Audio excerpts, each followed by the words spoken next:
Alors, docteur Bénédicte Caron, vous venez à la DDW depuis, enfin c'est là, ça fait combien de fois que vous êtes là? Et bien en fait c'est seulement la deuxième fois que j'ai la chance de pouvoir venir. Qu'est-ce que vous en pensez? C'est quoi votre impression de cette DDW?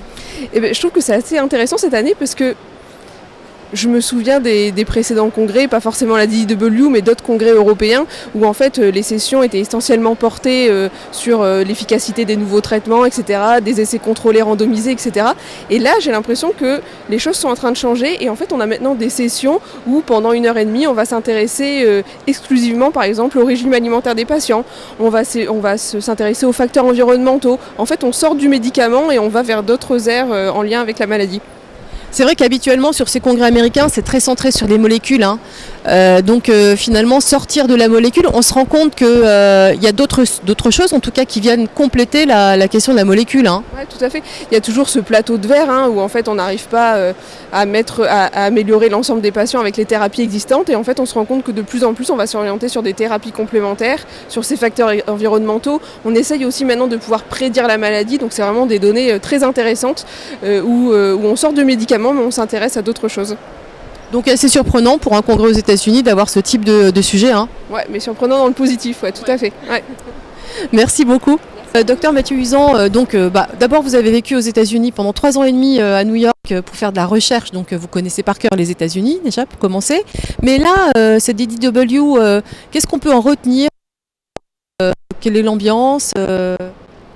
La ville de Chicago, c'est que la deuxième fois que je viens ici, mais je la trouve vraiment super, très vivante, très active, on en profite bien, donc ça c'est bien, mais on profite également d'être ici pour assister à plein de sessions, plein d'études, beaucoup de choses dans tous les domaines de la gastroentérologie, même si moi je me concentre que sur l'IMICI, mais on voit quand même qu'il y a des points communs sur les tendances, globalement, même pas qu'en gastroentérologie, dans tout le spectre de la médecine.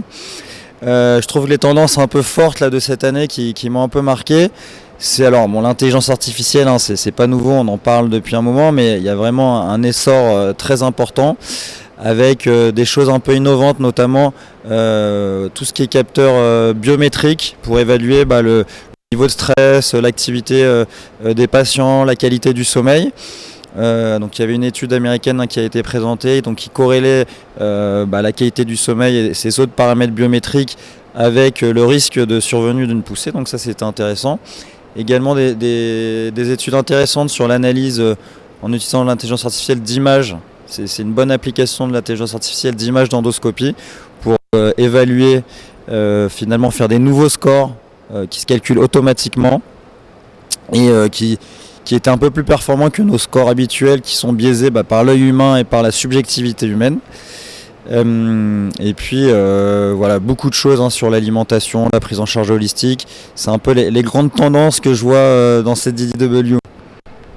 Ok, merci beaucoup. Alors, docteur Catherine Lebert, c'est la première fois que vous venez à la DDW. D'abord, quelle est votre impression sur ce congrès international, un peu américain quand même? Ouais, congrès très américain, qu'on se le dise. Très gros congrès, l'endroit est gigantesque, on s'y perd, on met 15 minutes à faire à aller d'un bout à l'autre. Mon impression, c'est que finalement, j'ai plus l'impression d'apprendre dans des congrès européens, voire français, donc l'ECO et les GIFOD, qu'à la DDW.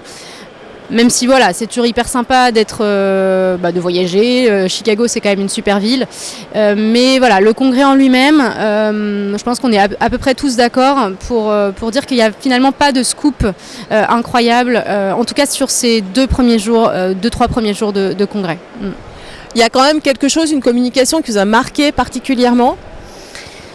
Ouais, il y en a plusieurs. Alors, il y en a une qui m'a marqué, c'était sur l'intelligence artificielle. Parce que finalement il semblerait que l'intelligence artificielle pour l'analyse de vidéos endoscopiques fasse peut-être mieux que l'humain.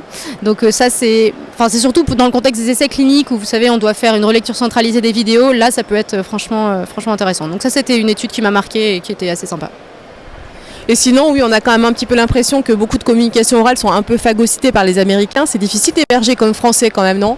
Ouais, complètement. Je trouve que c'est assez difficile. Mais bon, ça reste un congrès vraiment intéressant. Il y a quand même des données dans les Mickey.